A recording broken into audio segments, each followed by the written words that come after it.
Om Swastiastu. Perkenalkan nama saya Nimadedia Adilartasari dengan NIM 202012122. Hari ini saya akan melakukan presentasi mengenai dasar-dasar dari ICU. Yang pertama, Intensive Care Unit atau ICU merupakan suatu bagian dari rumah sakit dengan staf khusus dan perlengkapan khusus yang ditujukan untuk observasi, perawatan, dan terapi pasien-pasien yang menderita penyakit, cedera, atau penyulit yang mengancam nyawa atau potensial mengancam nyawa dengan prognosis dubiah. Sehingga untuk ICU, pasien akan diawasi secara ketat dan diberikan terapi suportif secara maksimal. Landasan hukum untuk ICU sendiri diatur dalam KMK nomor 129 tahun 2028 tentang standar pelayanan minimal rumah sakit. Lalu ada PMK nomor 1438 tahun 2010 tentang standar pelayanan kedokteran, Kemenkes RI tahun 2003 tentang kebijakan dan strategi desentralisasi di bidang kesehatan, Undang-Undang nomor 44 tahun 2009 tentang rumah sakit, dan Undang-Undang nomor 36 tahun 2009 tentang kesehatan. Untuk tipe ICU sendiri, yaitu ada General ICU, Cardiac ICU, Respiratory ICU, Medical ICU, Surgical ICU, Brain ICU, Burn ICU, Renal ICU, dan NICU maupun PICU. Untuk ruang lingkup ICU, yang pertama harus ada diagnosis dan penata laksanaan spesifik penyakit akut yang mengancam nyawa dan dapat menimbulkan kematian dalam beberapa menit sampai beberapa hari. Yang kedua, memberi bantuan dan mengambil ahli fungsi vital tubuh sekaligus melakukan pelaksanaan spesifik pemenuhan kebutuhan standar. Yang ketiga, yaitu pemantauan fungsi vital tubuh dan penata laksanaan terhadap komplikasi yang ditimbulkan oleh penyakit maupun iatrogeni. Yang keempat, yaitu memberikan bantuan psikologis pada pasien yang bergantung pada fungsi alat maupun mesin dan orang lain. Selanjutnya, ada sebelum pasien kita masukkan ke dalam ICU, pasien maupun keluarganya harus kita berikan penjelasan secara lengkap mengenai dasar pertimbangan mengapa pasien tersebut kita harus berikan perawatan ke ICU serta tindakan apa saja yang mungkin didapatkan selama pasien berada di ICU. Selanjutnya juga diberikan penjelasan oleh kepala ICU atau dokter yang bertugas, dan atas penjelasan pasien tersebut, keluarganya maupun pasien dapat menerima serta menyatakan persetujuan untuk dirawat di ICU. Dan persetujuan itu akan ditandatangani formulir informed consent. Selanjutnya, yaitu pada keadaan sarana dan prasarana dari ICU yang terbatas pada suatu rumah sakit, diperlukan mekanisme untuk membuat prioritas apabila kebutuhan atau permintaan dari ICU itu lebih tinggi dari kemampuan pelayanan yang dapat diberikan. Selanjutnya, kepala ICU itu juga harus bertanggung jawab atas sesuai indikasi dan perawatan dari pasien. Lalu bila kebutuhan pasien masuk ICU itu melebihi tempat yang tersedia, kepala ICU akan menentukan kondisi berdasarkan prioritas kondisi medik dan pasien mana yang akan dirawat di ICU. Selanjutnya, untuk kemampuan minimal dari ICU sendiri harus ada resusitasi dari jantung paru, pengelolaan nafas seperti intubasi trakeal dan penggunaan dari ventilator, lalu terapi oksigen, pemantauan EKG terus-menerus, pemasangan dari alat bantu jantung dalam keadaan yang gawat, pemberian nutrisi enteral dan parenteral, pemeriksaan laboratorium khusus yang secara cepat dan menyeluruh kepada pasien, pemakaian pompa infus untuk terapi secara tritasi, lalu kemampuan melakukan teknik khusus sesuai dengan keadaan pasien, dan memberikan bantuan fungsi vital dengan alat-alat portable selama pasien itu gawat. Selanjutnya juga ada perawatan ruang intensif berdasarkan kriteria sistem organ. Yang pertama, secara kardiovaskuler, yaitu pada pasien yang mengalami acute myocard infarksi dengan komplikasi, cardiogenic shock, kompleks aritmia, acute congestive heart failure, emergensi hipertensi, unstable dari aritmia, dysrhythmia, cardiac arrest, cardiac tampon, dan complete heart block. Selanjutnya berdasarkan sistem organ respirasi seperti pasien yang mengalami acute respiratory failure yang harus membutuhkan support dari ventilator dalam ICU, lalu pada pasien yang mengalami emboli pulmo dengan hemodinamik yang tidak stabil, lalu pada pasien yang dari intermediate unit itu yang memiliki respiratory deterioration, dan juga pasien yang memiliki kegagalan dari respirasi yang memerlukan dari intubasi. Pada sistem saraf pusat, itu pada pasien yang mengalami stroke akut dengan perubahan status mental, koma metabolik, ataupun koma toksik ataupun antoksik, lalu ada perdarahan intrakranial dengan potensi terjadinya herniasi, selanjutnya ada acute subarachnoid hemorrhage, meningitis dengan penurunan kesadaran, ataupun dari penurunan dari respiratori, lalu ada status epileptikus, lalu ada vasospasme, dan brain injury yang berat. Selanjutnya pada sistem gastrointestinal, yaitu pada pasien yang mengalami perdarahan gastrointestinal yang mengancam nyawa, lalu ada kegagalan dari hepar, severe pankreatitis, maupun perforasi dari esofagus.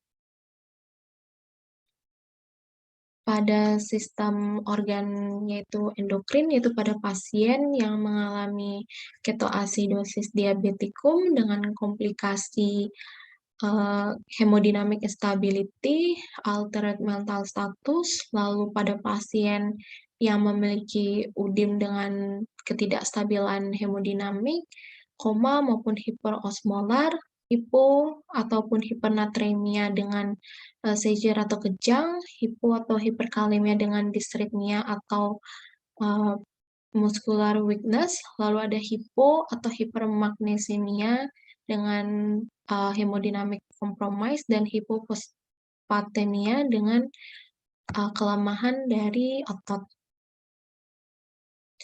Untuk selanjutnya ini pada pasien-pasien yang mengalami drug overdose, lalu pada pasien yang tidak stabil hemodinamiknya setelah drug ingestion, lalu ada kejang yang disebabkan oleh drug ingestion, lalu septic shock dengan ketidakstabilan hemodinamik, dan juga ada pasien yang harus dilakukan monitoring dari hemodinamiknya.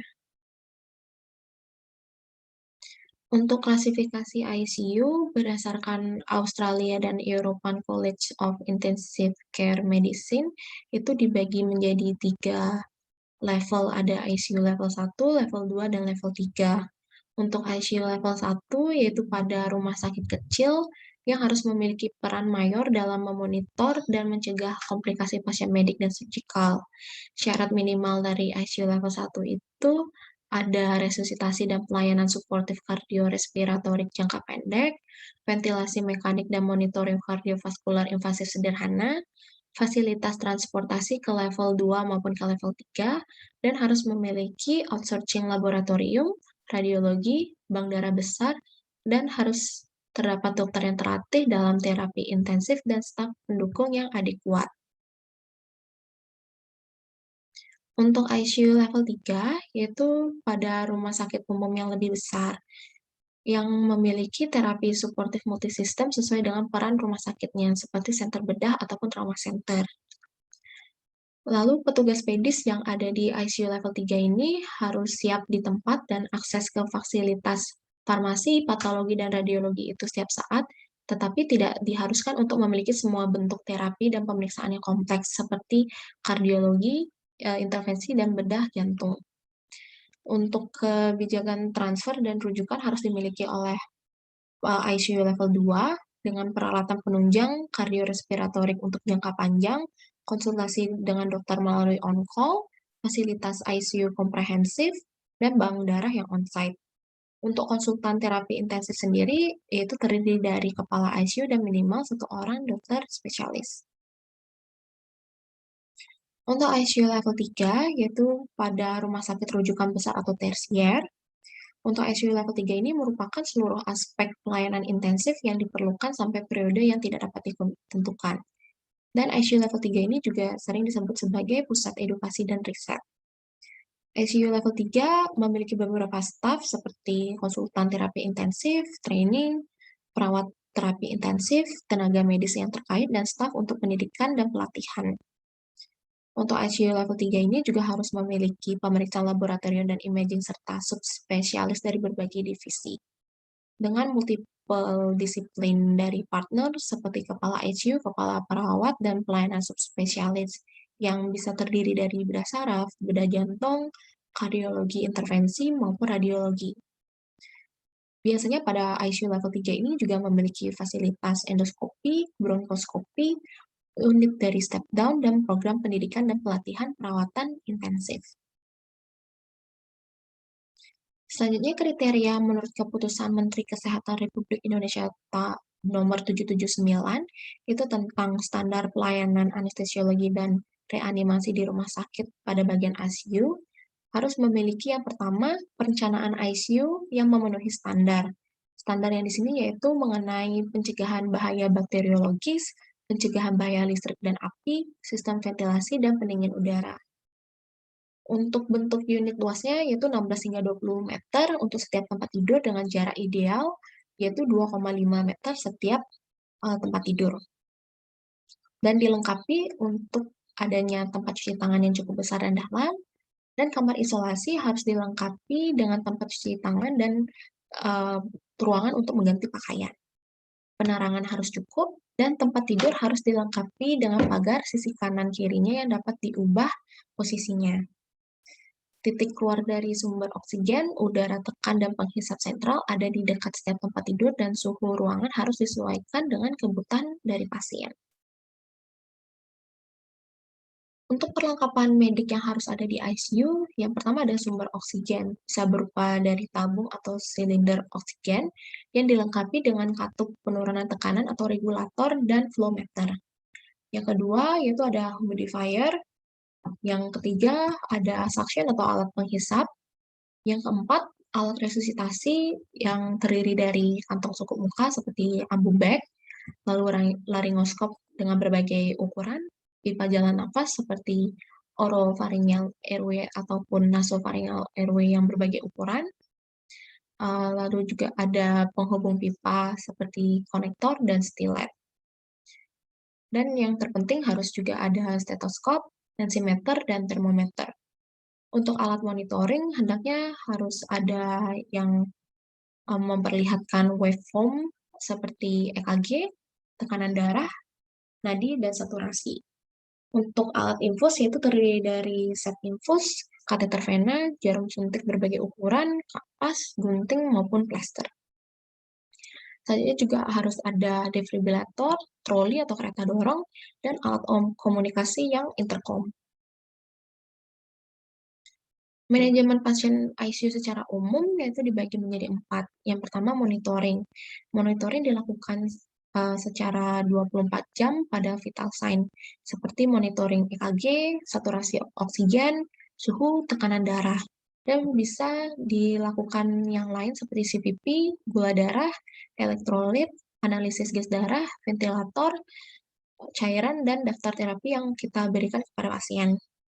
Lalu ada nursing dan paramedical care yang terdiri dari tracheal suction, profilaksis dari stress ulcer dan DVT, perubahan posisi setiap 2 jam, memandikan pasien, bowel care, dan support psikologis. Manajemen selanjutnya yaitu ada akses vaskular untuk terapi cairan dan nutrisi, dan kontrol infeksi atau infeksi silang dengan universal precaution. Adapun kriteria masuk dari ICU yang dibagi menjadi beberapa prioritas. Ada prioritas 1, prioritas 2, dan prioritas 3. Prioritas yang pertama yaitu kelompok ini merupakan pasien yang memiliki sakit kritis, tidak stabil, yang memerlukan terapi intensif dan tertitrasi seperti dukungan atau bantuan ventilasi dan alat bantu suportif organ dan sistem yang lain. Termasuk juga infus obat-obatan vasoaktif yang kontinu, obat anti aritmia yang kontinu, dan pengobatan kontinu tertitrasi.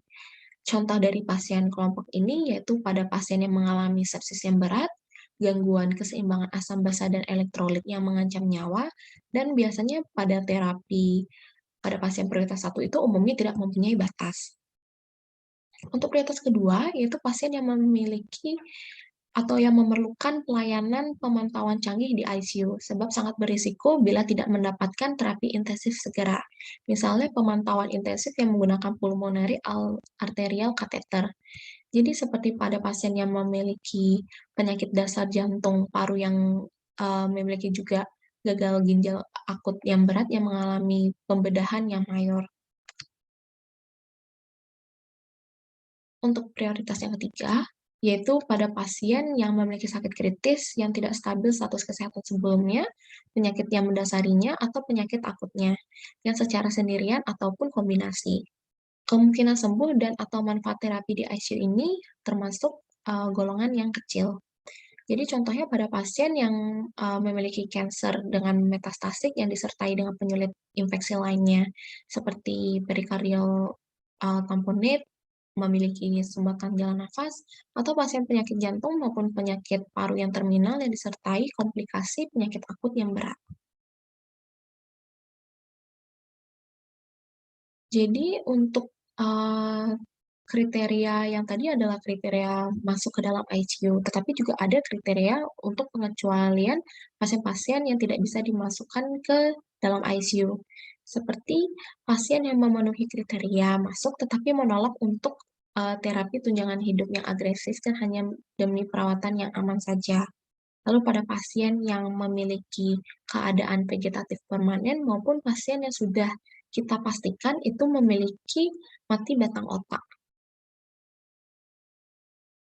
Untuk kriteria keluar dari ICU setelah pasien kita monitoring dan kita berikan terapi intensif dari ICU, kita juga harus mengeluarkan pasien dari ICU, seperti pada pasien yang tidak dibutuhkan lagi terapi intensif maupun terapi intensif yang kita lakukan pada pasien tersebut itu gagal dan memiliki kemungkinan untuk pulih itu sangat kecil atau keuntungan dari terapi intensif itu sangat sedikit.